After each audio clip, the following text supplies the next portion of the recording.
Hi everyone, thank you so much for joining another LeadSquared webinar session. I'm Shivani Roy and I work for the content marketing team at LeadSquared.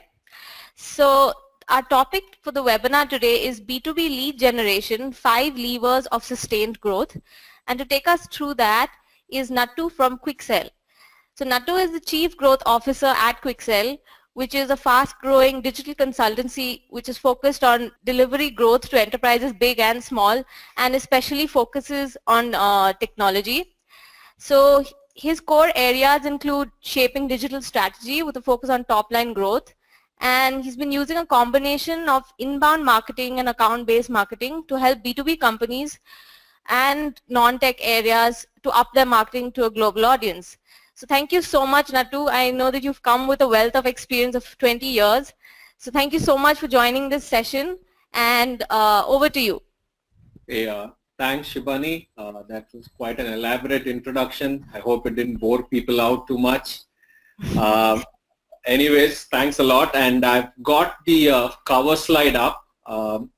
I'd just like to check if that's visible to all, and am I audible to all? Can I get a few answers? So our audience, please do let us know if you can hear us. So yes, I'm getting a lot of responses already. Shrishti, Saji, Nisha, thank you all so much for responding to that. Sachin, so yes, yeah, they can hear us. So today what we'll do is, in terms of time, we hope to have all the content covered in about 40-45 minutes, leaving us at least 15 minutes for conversations. In between, we'll certainly take a few questions after each topic or lever is covered, and we'll proceed along. If I come across too fast or too slow, feel free to share your feedback. And you notice the hashtag on the cover slide, where you can also tweet your questions. All right, let me move forward.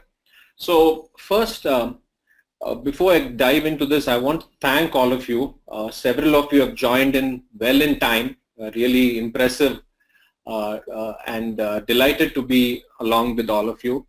There's a good mix of people from technology firms, from marketing agencies, from financial sector, and I think one thing that unites all of us is the fact that we are here to learn, and we're here to learn from each other. And I really look forward to this interaction today. In this webinar, let's confirm what you should be expecting and what is not covered. So what you'd gain is surely a clarity on the foundation for B2B marketing. For a lot of you, this may be just a reconfirmation of what you already know. Nevertheless, reconfirming what we know once in a while also is helpful. So I hope this is valuable to you. From the Quixell side, we deal with a few companies in the B2B space, and we thought we'll share some success stories and insights from that as well. Cover the 5 levers of marketing, and also a small free offer to help you grow your leads from your website.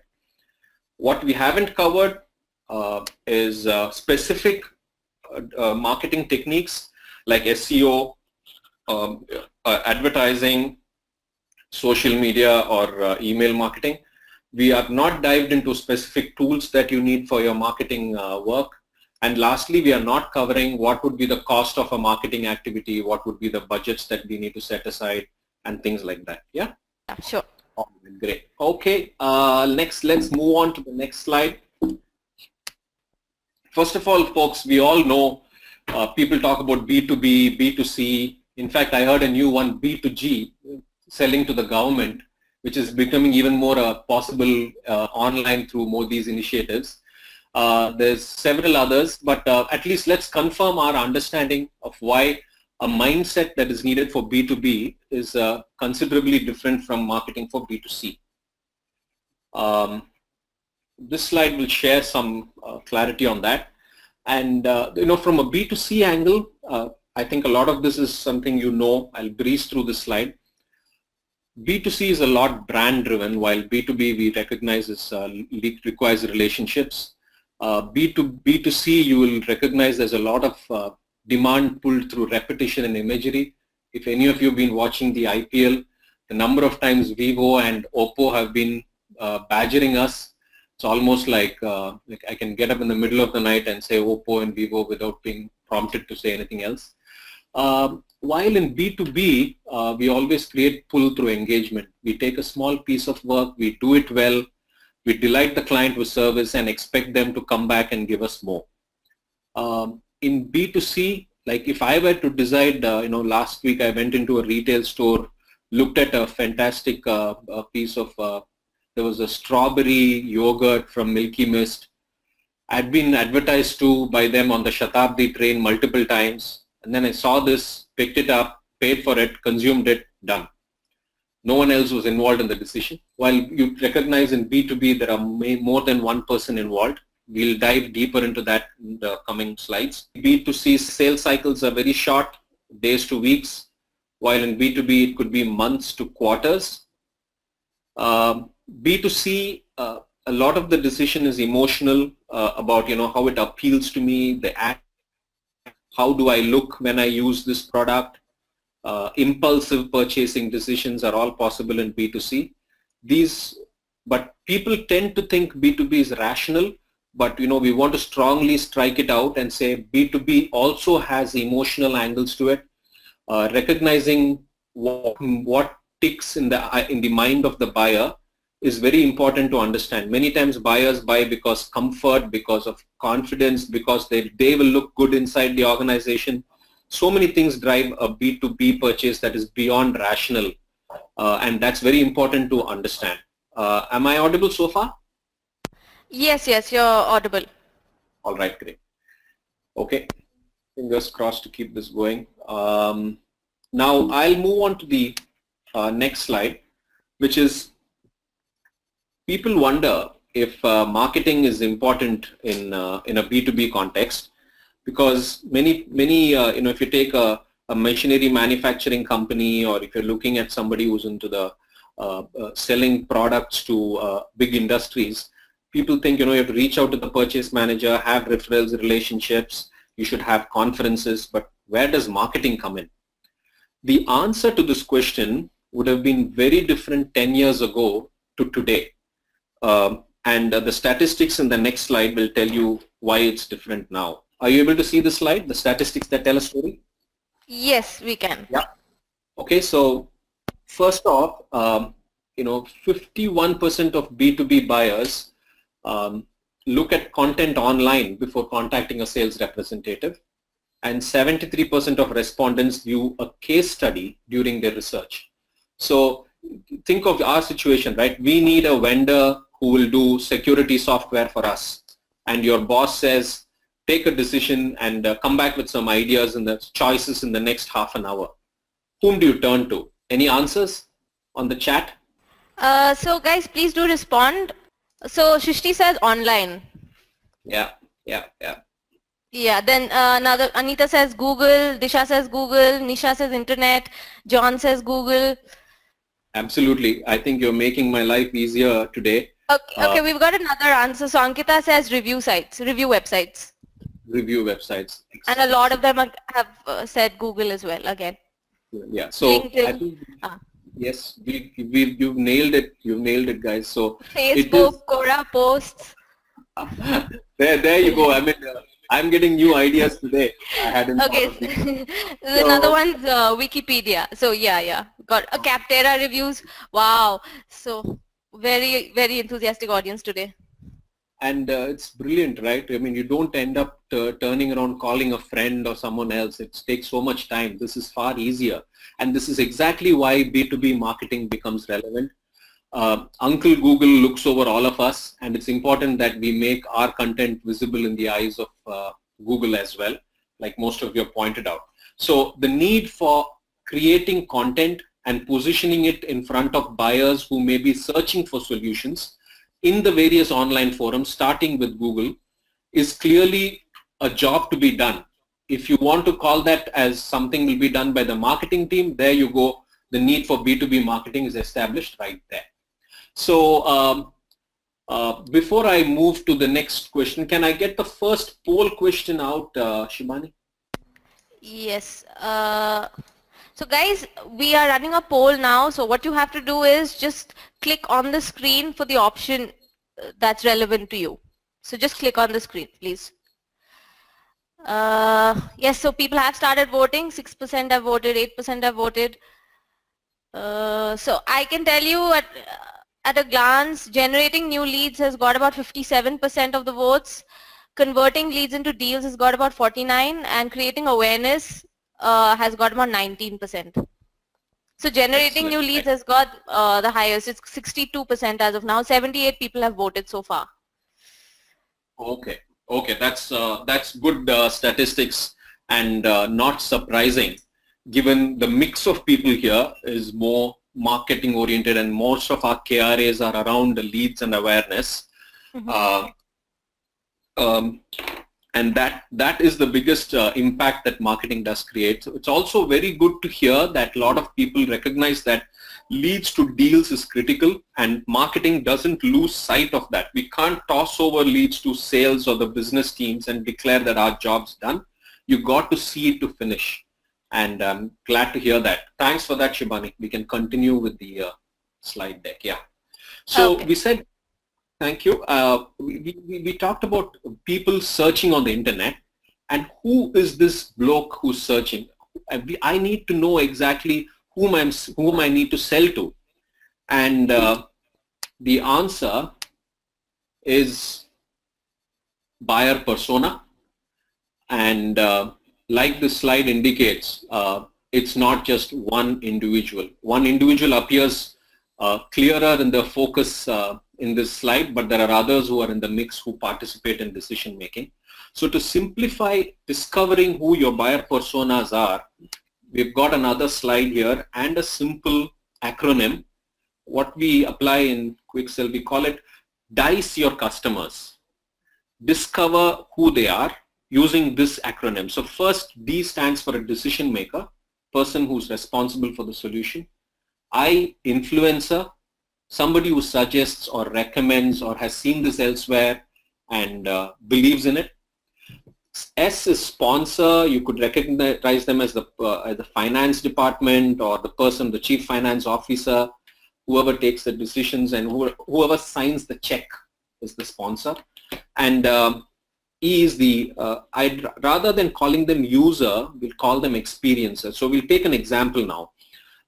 One of our clients, a hospital fabrics company, and they make bed sheets and stuff like that, and they sell to hospitals. No surprise there. These bed sheets are then applied in the cots of within the hospital. Now my question to you, who can you imagine would be experiencer for this fabric of this cloth? It's not just, there's a clue there, there's just not one answer, there's more than one. So can you name all whom you believe are the people who experience the fabric? So Ankita says guests, Pradeep says patients, Shiva says patients again, Komal says washer and patient, another one, Pradeep again says doctors. So we've got a mix of guests, patients, hospital staff, doctors, washer, then visitor, 2 patients. Awesome, awesome. That's fantastic, and the complete answer that was in my mind has come from Komal. Congratulations, Komal, on getting that. That's what we applied. It's not just the patient. The patient's answer that the patient is definitely there. It's very important to recognize. It's also important that the washer is recognized, because bed sheets come with stains and they have to be washed. To remove the stain, the washer puts in an extra bleaching agent or detergent, and it comes out of the washing machine torn. Your fabric has lost its value, and the purchase guy is going to get feedback from the washer, and they'll say, sir, this kapda is not good or whatever, and you're not going to get your repeat order, right? So recognizing the washer, how do they use it? What detergents do they apply? Can we test that in our laboratories first before we unleash it into the market is very important. The second is patients. So our client, what they did, for the washers, they gave instructions in the regional language. And for patients, they said, green and blue is boring. Let us introduce some floral prints as well. And that was well received in an oncology hospital. And in fact, one of the things my client kept proudly saying is, I go to hospitals and they say we don't want to repeat order with you because after the patients have used it, when they check out, they try to fold these bed sheets and take it away with them. So it's that good. And that gives you a lot of pride in the way you've designed or developed your bed sheet. So recognizing the experiences as not just one, in a software company, in a software product, sorry, it's not enough if you say this is a security software that's best for you. Or for example, LeadSquared is selling it to all of you guys. It's not enough to say LeadSquared has all these features. If it isn't user-friendly, the particular marketing trainee is going to come and say, I couldn't execute the campaign using the tool, and then tomorrow you may stop the subscription, right? So recognizing the experience is very important. All right, so much so for buyer personas. Now the next question that we've always been asked is, hey, I understand your buyer personas, but I don't know what to do with them. Okay, a decision maker has influencers. What do I do? So we've got one suggestion. There could be many more, but the next slide gives you what you could communicate with your buyer persona with. So with the decision maker, you're communicating benefits, success. You show the future state. You get a product, you grow. You get a product, you are safe. Things like that. For the influencers to recommend your name, they need to see reputation. They need to see trust. They need to see that you have worked with a company who's bigger than them. Then they tend to think, oh, they're working with a Fortune 100 company, why don't we consider them? So reputation and trust. For sponsors, it's always about ROI and cost reduction. So I'll say take our cloud-based solution and dramatically drop your capital expenditure by 70%. And surely that article, the IT manager can go place it in front of the finance head and claim, hey, now you have a good reason to sign up as well. So that's on the sponsor side. And for experiencer, you've got to think about simplify life. So a question here to the group, simplify life for the experiencer. How would you communicate that on the website? Can you think about it and make a suggestion? What you would do to communicate that this is simple? So we've already got comments coming in. So Ankita says reviews. Another one, yeah, she says video reviews. Brilliant. So Abhinay says ratings, Sudeep says feedback, Prakash says feedback. Okay, next one's coming in, testimonials, use cases, case studies, questions again, testimonial, feedback, reviews about services, case study, put bulletins of advantage points. That's brilliant. I think we've got a lot, Shibani. Great. Yeah. So I'm delighted to hear this, and I'm left wondering, have I got any special skill over what this audience has? They're beating me to the ideas here. But you know what? I've really enjoyed every time I see a 30-second video showing me how a breezy use of this tool can result in success. So guys, today the videos are very popular. So thumbs up to those of you who identified videos, and the rest of us can learn from that. Reviews and all the other case studies, use cases, very nice suggestions. So great. So you know what to do with once you discover who the experiencer is, what they're looking for. Let's move on from here. This is the next question, right? That's on our minds. Let's say we've uncovered. So I'm moving into lever 2. We've covered lever 1, which is buyer persona. Just do a time check. We are at 3:20 odd. We have another 25 minutes to cover 4. What I'm going to do is I'm going to invest more time on lever 2 and lever 3.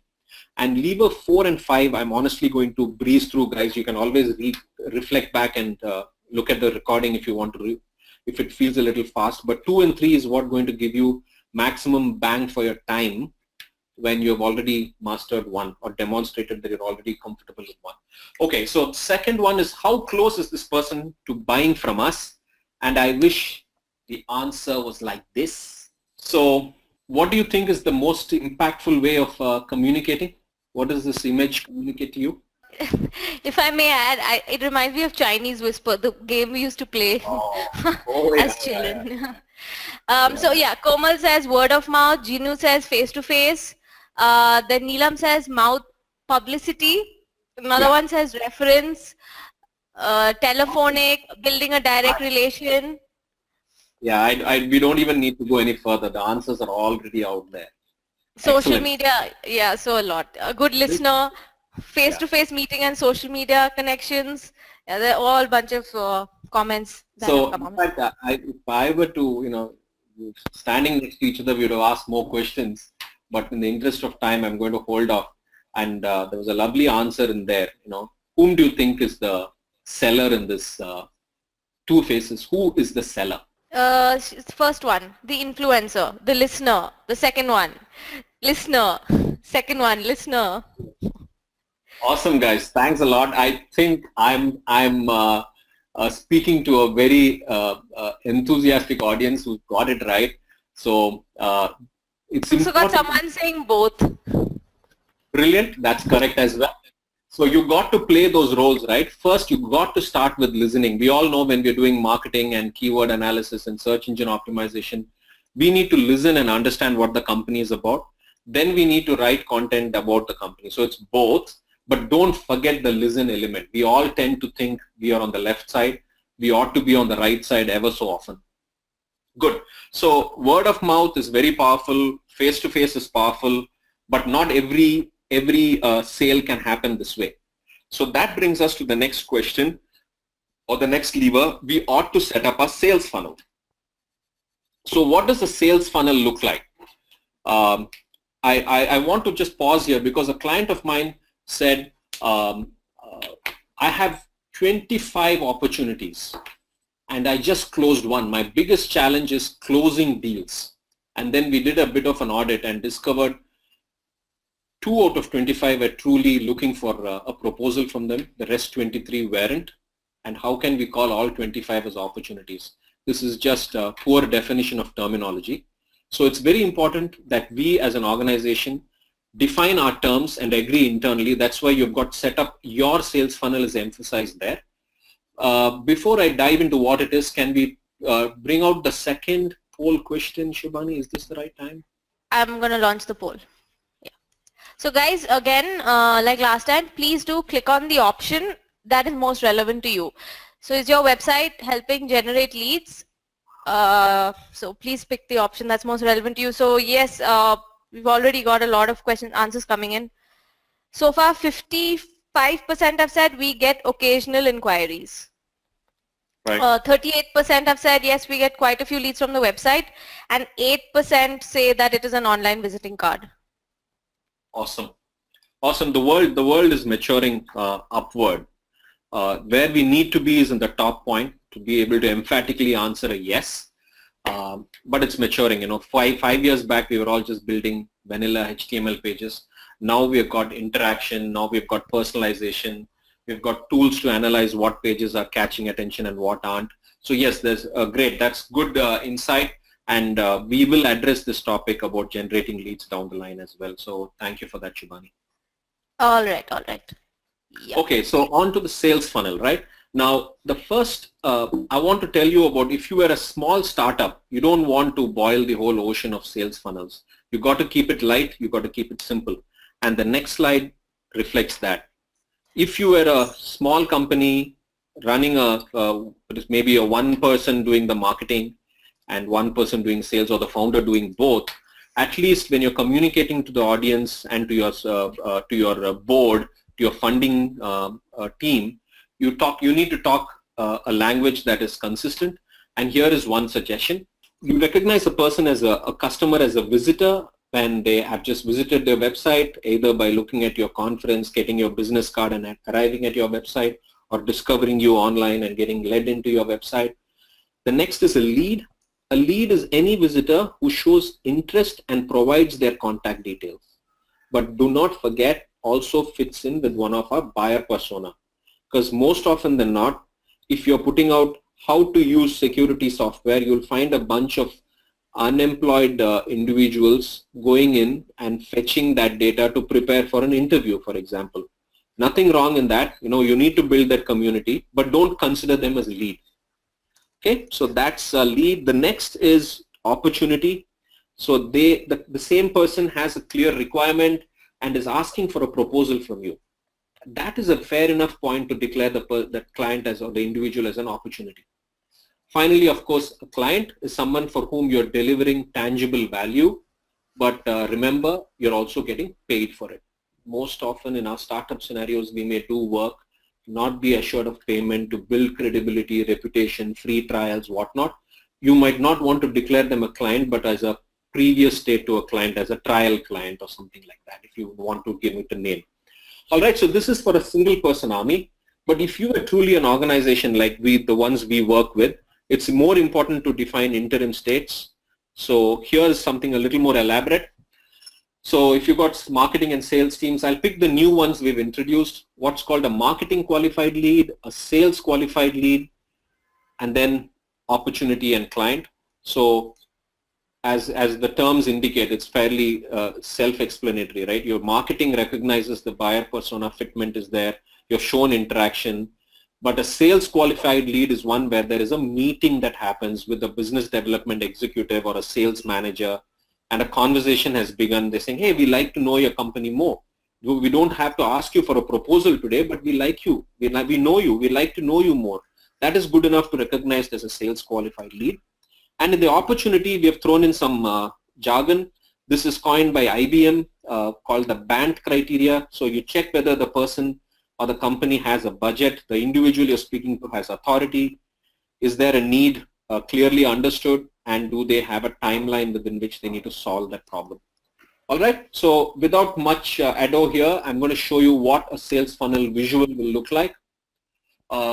Here's the next slide. There are far more colorful sales funnel visuals that Google coughs up, but guys, this is hand-drawn, not copied, not done by a bot, so it has its own charm, you know, handcrafted by Quixell.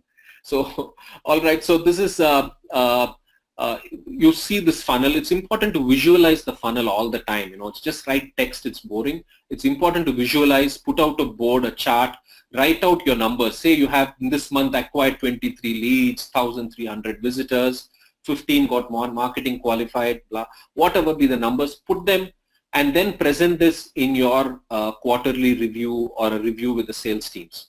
All right, and above on the green is stuff or the channels through which you can generate visitors and leads. I'm not diving deep into that for want of time. It's just a quick cheat sheet here. And on the right, what you've got is, what do you do to move somebody into a visitor? So you read it this way: if you attract visitors, you nurture leads in MQL, you pursue dogged lead at sales qualified leads, you close opportunities, and you upsell to a customer. And I just want to ask, where all do you think marketing is involved in this? Attract, nurture, pursue, close, upsell. Out of these 5, which ones do you think marketing is involved? There's a clue here. The answer is more than one. So Ankita says everywhere. Abhinay says, Nisha says all, Basant says all. So most of the answers we are getting are all. Pradeep says 1, 2 and 5. And then Karthik says SEO. One of them says the first 4. Again, a lot of them are saying all. Hey, I want to pause here and say, guys, thanks for those answers, Shibani. And what I want to say here is, guys, all is ambitious. You have limited time. You cannot deliver all, you know, and you're going to stamp all over the sales guys and create chaos between yourselves. What I'm most aligned with Prateek's answer, that attract, nurture, and upsell. Those are the top ones. Alongside this, there's brand building, which is more in the attract phase. You can even club it under attract. But pursue and close, guys, leave it to the sales blokes and ask them how you can help. Don't take responsibility for it, is my practical experience. I'm sure there are more collaborative ways where you can contribute to pursue and close. But most often than not, attract, nurture, upsell, definitely you have a big role to play. All right, with that, I shall move on to the next. So we've got an individual, buyer persona identified. We know they are visitors. We know they are a lead. We know they are going to become a client soon, but we need to entice her. We need to entice him to become a client. So what do we do? And one of the answers is in the next slide. By the way, which out of these 2 guys in the front would you prefer to say hello to? I'd probably go with the one on the left. Left Okay, looking at it from their angle or looking at it from your angle? I'm not sure. So, yeah, so a lot of people agree with me actually. They are saying left. Now another guy says yellow. Another guy says the one with yellow. So maybe it has to do with the color. Or he's What are just the girls smiling. saying? I'm not interested in what the guys are saying. What are the girls saying? Actually, a lot of the guys have responded to this. Gosh. So yeah, actually most of them are going with me. Most of them are left. So only Neelam says man in blue. Yeah, but everyone says the one with the cap. And then Yeah. Pradeep says, how about the person in the center? Good. Oh yeah. That brings the creative individual there. I'm glad you got that. But among all these guys, haven't spotted the lady in the left corner. You guys, you need to look further to discover what you want. But nevertheless, I really enjoyed the answers there. Sorry? Actually, one person agreed with you. He said, I'm straight, so the girl on the left side. Wow, I claps for that. Yeah, that was really cool. That's cool. So actually, you know what? We all know how, if you have something standing out, it's observed, it's recognized. And that's what this picture communicates. A website is not just about 5 bullets, 4 reasons to buy from us, who we are, what we are. You got to have some UX in it. You got to have a Hutke look, if you wish. And in fact, I want to show you guys one website. I'm going to toggle out of this deck. This is a website, we didn't develop it. So I really wish we had. Check this out. Are you able to see the screen? Yes, we can see the screen. See this is Luminance, is an artificial intelligence driven company for the legal community. And the legal guys with their, their reading glasses and reams of books and taking highlighter pens and marking them. That's what they keep doing. And that has inspired this company to develop a website like this.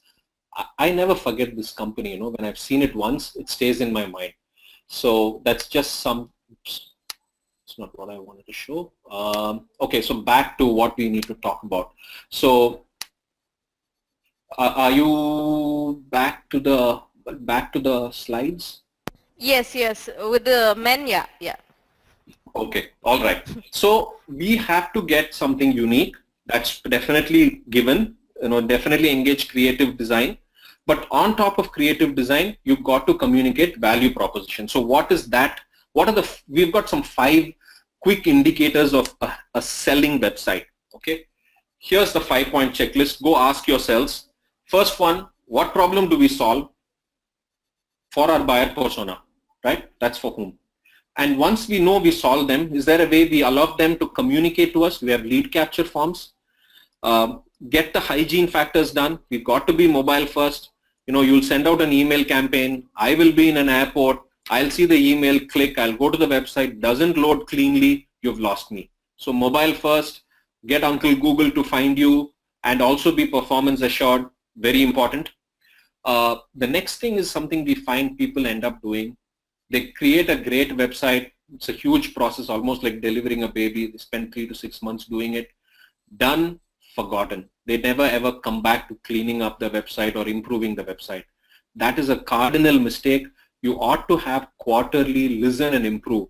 If this month your sales guy said these 2 deals were won and those 3 deals were lost, what appealed to your clients? Tease that out. See if you can put a banner back on the homepage, right? And like we all discussed earlier, videos and content is very important. We've noticed so many people put blogs. A blog link is a guarantee. You click blog, there'll be 4 articles visible, and then there'll be page 1, 2, 3, ... to 200.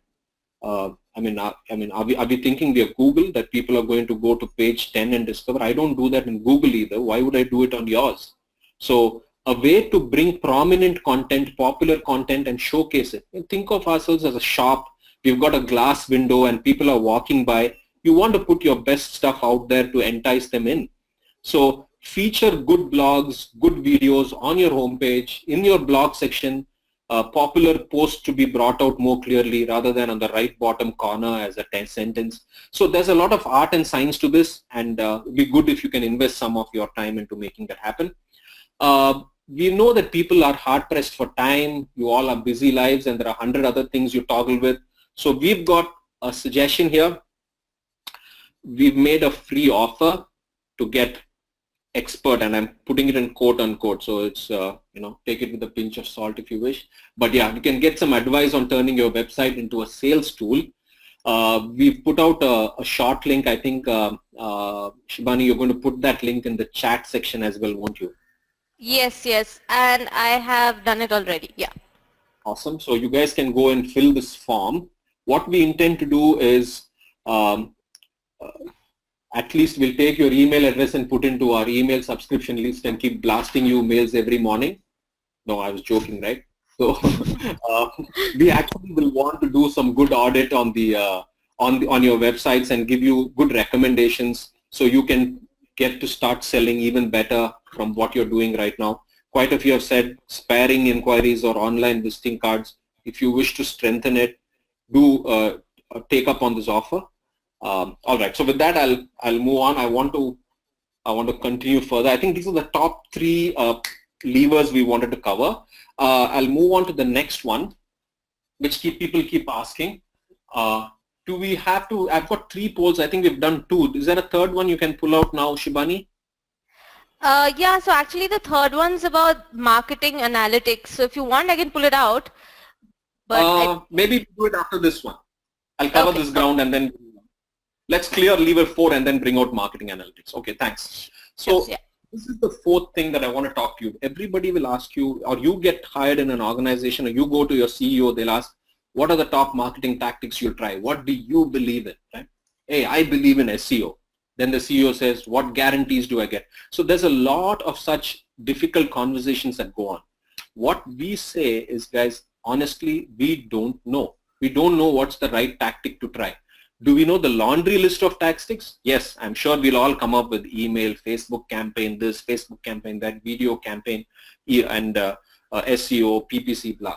But how do you have a framework to enable these? And that's lever 4, go agile.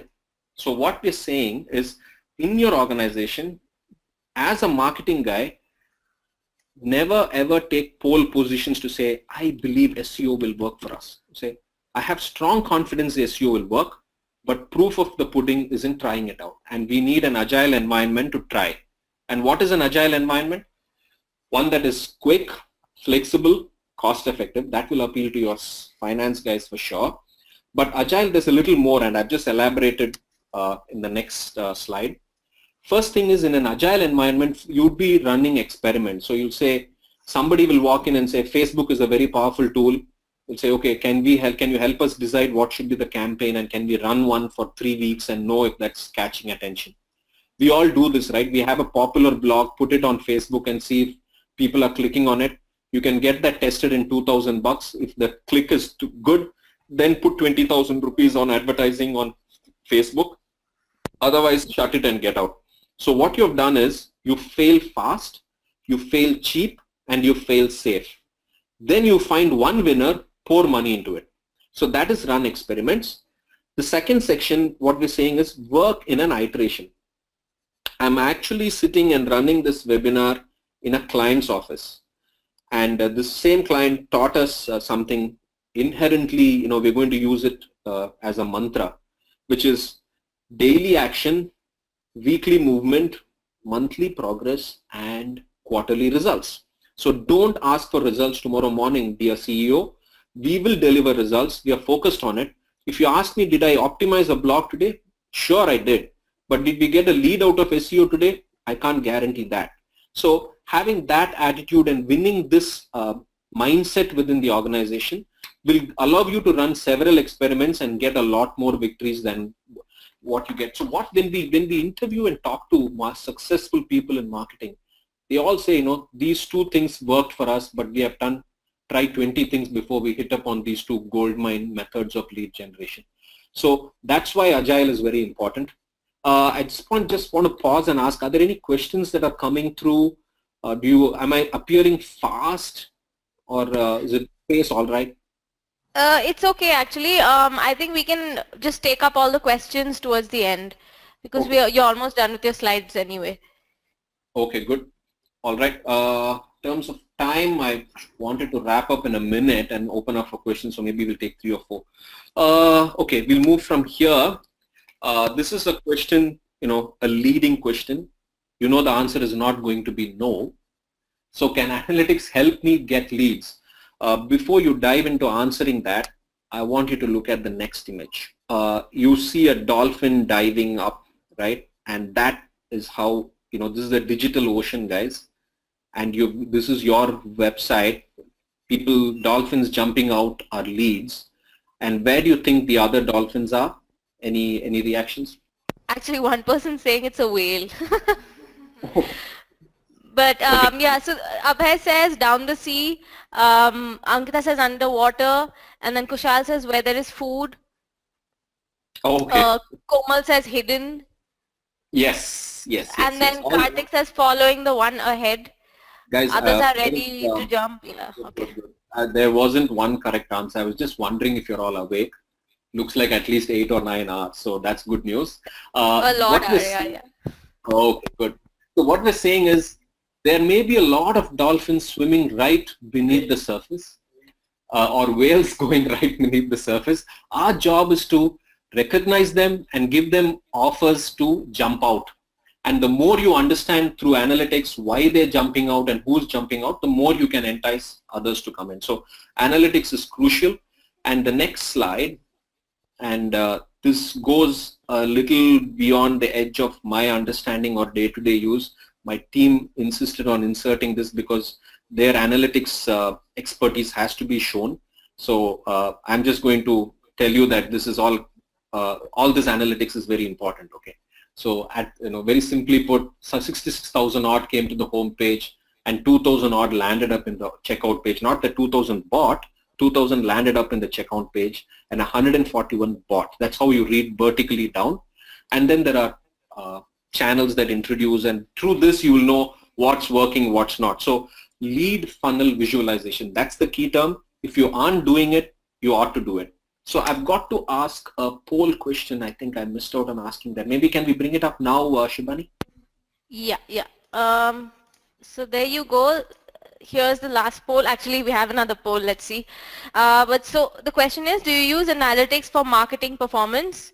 So first answer is we have clear monthly metrics using Google Analytics. Second is review Google Analytics once in a quarter. And the third is rarely look at web analytics. So yes, most people are going for the first option, that they have clear monthly metrics using Google Analytics.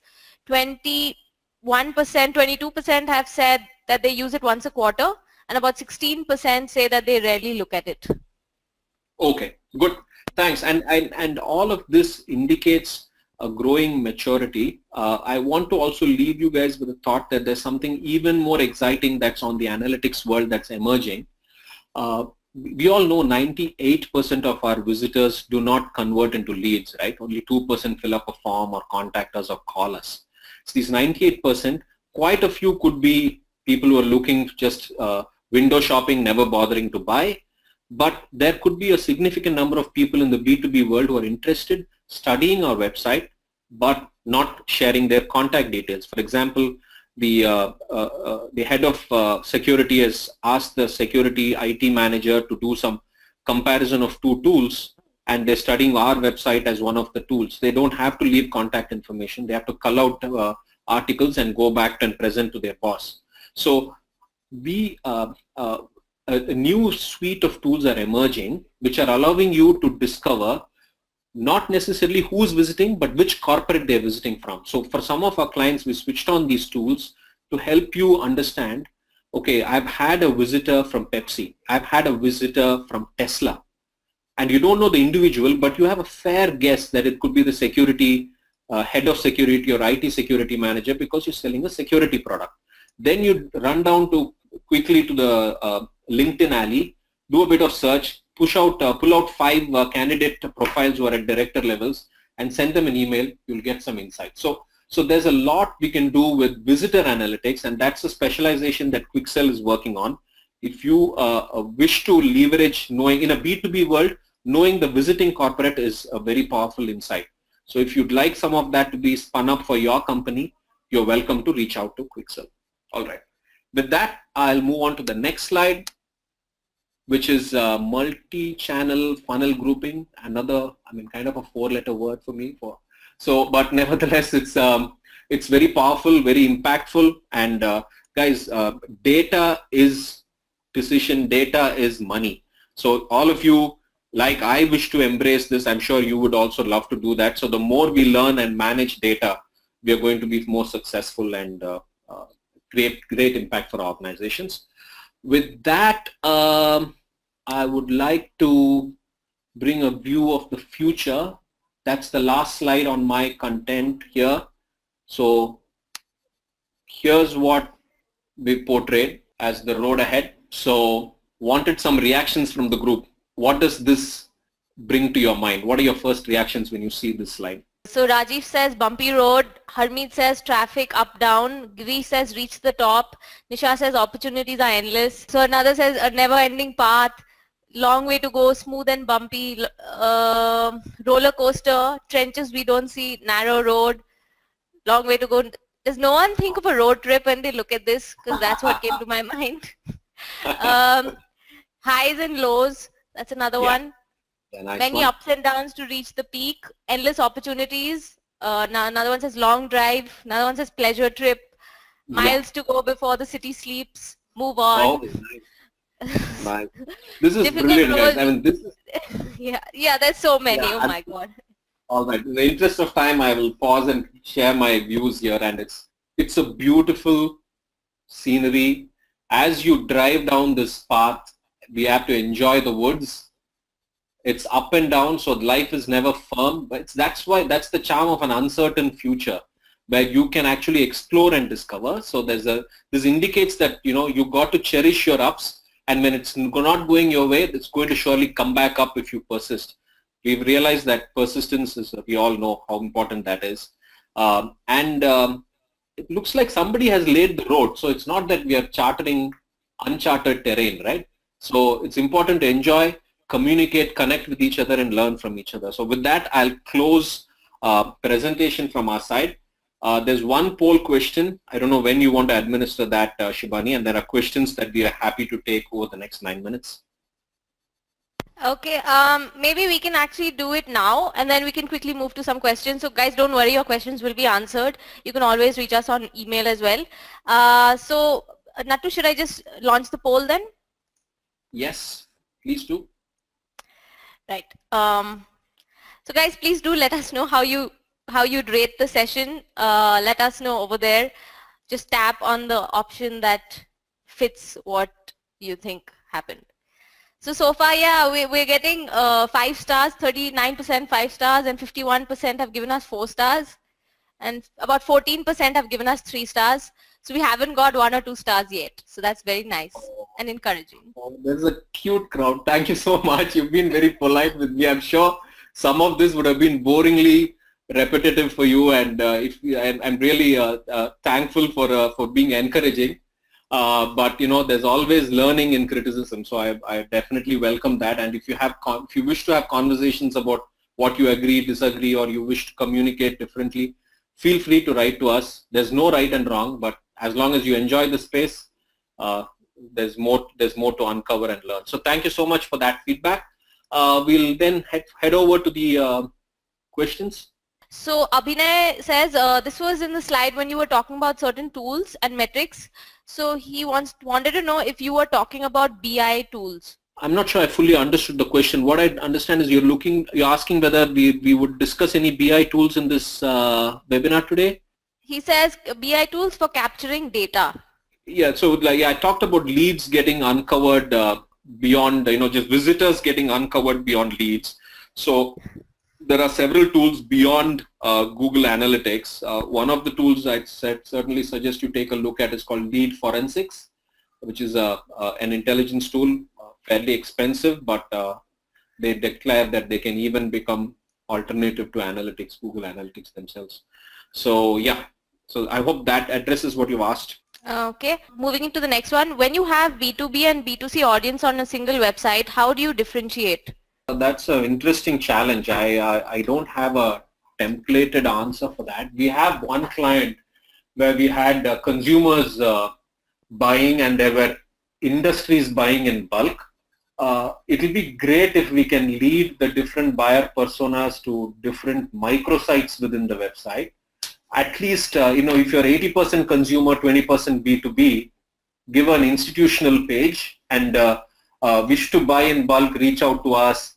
Or, you'd see this in these SaaS tools, right? Individual, $29, gold, platinum, $59, enterprise, contact us kind of thing. So I suppose those are the ways. I can't think of anything on the spot other than that right now. Right, Dhaval, so you can actually take this offline with Nattu.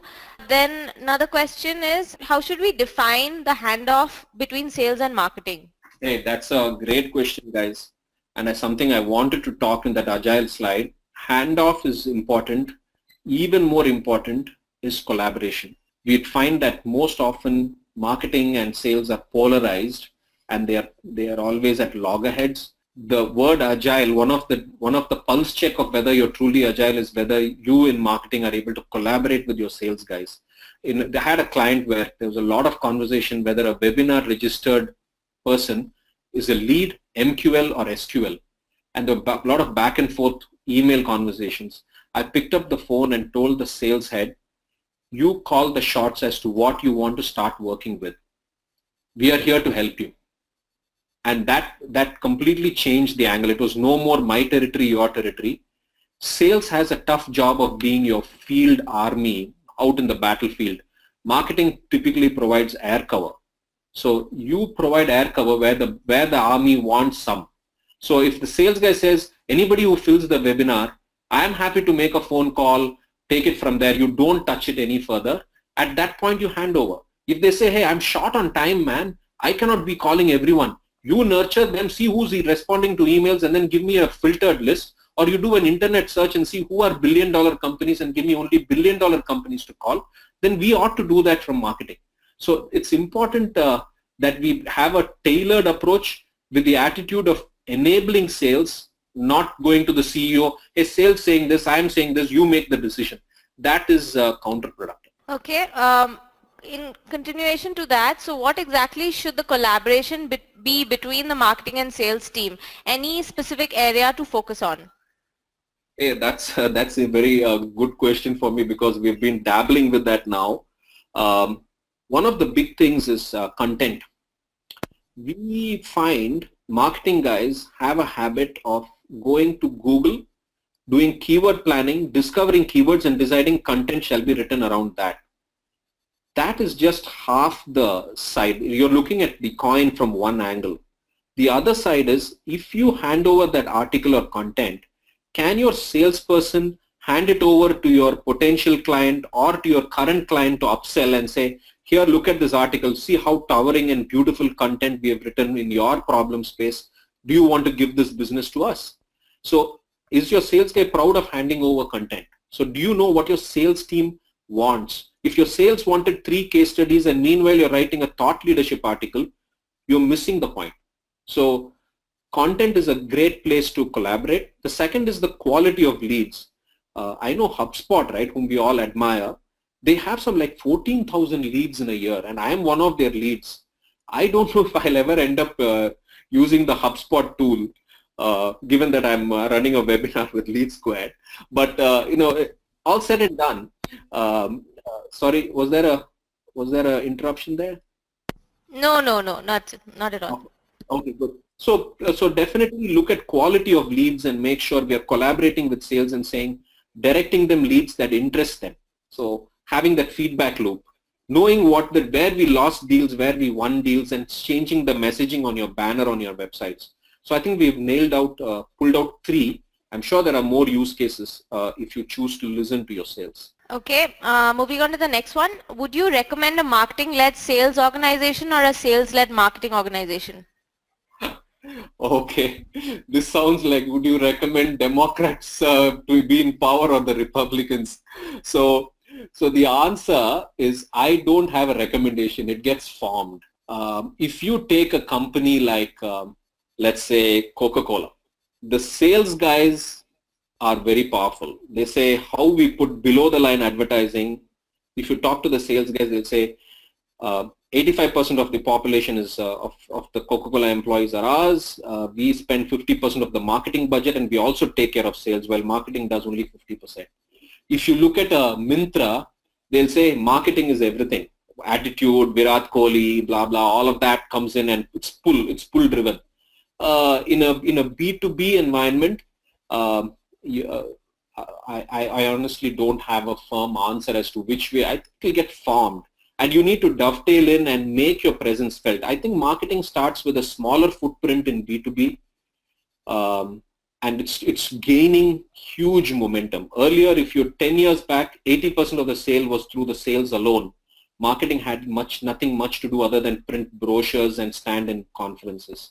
Now through videos, global reach of articles and stuff and content, you have a bigger say. So it's becoming equally powerful, if not more powerful. Okay. So another question by Harmeet. He says, what social channels are useful for B2B organization for lead generation? Yeah, we keep getting that question, and I'm going to ask the community to answer, because we've got a lot of smart people who have done more than what I anticipated. So can I get some real examples? It's easy to say Facebook is okay for B2B too. I know that. I mean, people who originally say Facebook is not good for B2B, then the new wave has come, Facebook is good for B2B. I want to stop here and ask, any of you used any social channel to telling effect to create leads? Please share. Let's learn from each other. Yeah, so we already have comments coming in. Moses says LinkedIn, Amit says Twitter marketing, then Shishti says LinkedIn, and she has connected with a couple of CEOs on LinkedIn. Sohaib says you can target the company name in Facebook. Samir says, well, we've got many leads from Quora. Then we've got more LinkedIn answers. And yeah, another one says LinkedIn, Instagram, Twitter. Awesome, awesome. So I read a lot of forums as well, and people have said, if you want to market a webinar, you can do it in Facebook. If you want to market a software. Now I keep getting a lot of, the only annoying advertising I've been hearing, I've been getting on Facebook is from Google. They keep marketing a cloud VM engine, and you can get 300 free credits. Why would I, a marketing guy, worry about getting 300 free credits on a cloud engine? It's bad messaging to the wrong buyer persona. But I'm sure if that message goes to a system administrator, they'll click and want to know more. So I think we've got the answers there. Thank you, everyone. Okay. Question by Anuradha. She says, how different are the B2B Indian audience from international? Hey, that's a good question being asked to a toddler. So we've been in this play for the last year. We've got a bunch of international customers. I can tell you my B2B buyers from the US are very cut and dry, and I don't have to follow up for payments. I'm not sure I always get that experience in India, but every Indian company who has had a US footprint for whom we are helping do their marketing, they seem to fall into a similar bracket. They don't want us to insist on that. So that's a completely tangential answer. B2B buyers in India versus B2B buyers abroad, I've never thought about it. Is there anybody else has an opinion? Backed by some experience, feel free to share, and we can get to know. Okay, guys, while you share your experience, I'll just move on to the next question for the time being. It's more specific to a learning and development sector. So Komal wants to know how to generate leads without using LinkedIn. I thought LinkedIn is one amongst 7 or 8 channels we can rattle out now. We know email, your website is a huge sales engine. Am I missing something? That seemed like an easy answer for me. Am I missing something, Komal? Or does this answer address what you're asking? Komal, do let us know, and in fact she has commented on the previous question. She says abroad people are not driven by emotions like they are in India. Okay, that's good. That's that kind of, I good we didn't bring in religion yet into B2B, but that's useful insight. Thanks, Komal. Okay. So I'm just moving on to the next question for the timing. Sai says, how can you make the best use of a website or SEO at C level to get leads? Yeah, I'll address that. I'm just conscious we're 5 minutes over. I'll address that and let you handle the wrapping up, Shibani. I'm okay to continue if people wish to. But yeah, see, the website is a very powerful way to give an executive messaging. I'd say the home page. Okay, a CEO is not going to click multiple links inside, but if you've got a very clickbaity title on an email and you send that out, the CEO has a high chance they'll click and watch one link for a few seconds. And in the home page, if you give a video or if you give a very impactful mobile compliant, mobile first communication, you can expect the CEO will look it up on their mobile and form an impression of you. So first impressions, first looks like that yellow jacket guy or that Luminance website will score a long way is my first, is one way to look at it. I'm sure there are more. Okay, so actually, yeah, a lot of people are dropping out because they have meetings to attend and things like that. So I'll just start summarizing certain questions that we've gotten multiples. One of them being, if you could just summarize Agile marketing again. Yeah. See, Agile, you focus on two things. One is experiments and the second is iteration. In fact, I'll say three things: experiment, iterative cycles, and collaboration. Just ask yourself, do you have a way to experiment every new channel or marketing campaign at a low cost before pouring tons of money on it? So that is one. Second, do you have, and while you experiment, remember, do you have the analytics and metrics set up to give you clear answers? You know, if you shouldn't end up saying, I have 40 downloads to this landing page, I don't know whether it came from Facebook or Google search engine. That's one. Iterations is saying, okay, every week we'll do something, every month we'll accomplish something, but set only goal for a month. And say the next month's goal will be set at the beginning of that month. Something of that order. I'm sure there'll be more questions around this, but if you look up Agile iterations, Agile sprints on Google, you'll get a lot more clarity. So in that month, you don't change course. If your CEO comes and says, I found a brilliant way to market on YouTube, guys, stop, drop this campaign and go to YouTube, you'd say, no, I cannot change something mid-flight for this month. End of this month, I'm happy to respond to change and embrace what you're suggesting and drop off my next month's marketing plan. So that is a respond to change is where iteration kicks in. Collaboration is don't toss over the wall between marketing and sales. Collaborate with sales, with your content creation team, listen to what victories and losses you've had and reshape your marketing plan. So these three, experiment, iterate, collaborate. Awesome.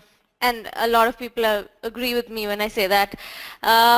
So yeah, I think we're going to wrap up the session now. So thank you all so much for joining the session. It was a really, really good session. Thank you so much, Nattu. I can tell you it was one of our best ever. Oh, thank you so much. I wonder if you say that to every part. I'm going to look back at the old recording now. Yeah, you can go back and look at the recordings. I haven't said that to everyone. So a lot of people are actually they were quite happy with the session. They said thank you. So thanks a lot, Nattu. And yeah, I hope you enjoyed it too. Absolutely. I'm delighted with the professional organization and enabling us to succeed and engage with each other very well. Big high five for LeadSquared. Awesome. Thank you so much, guys. All of you, thank you so much for attending the session. See you. Bye-bye. Have a good weekend. You too. Bye.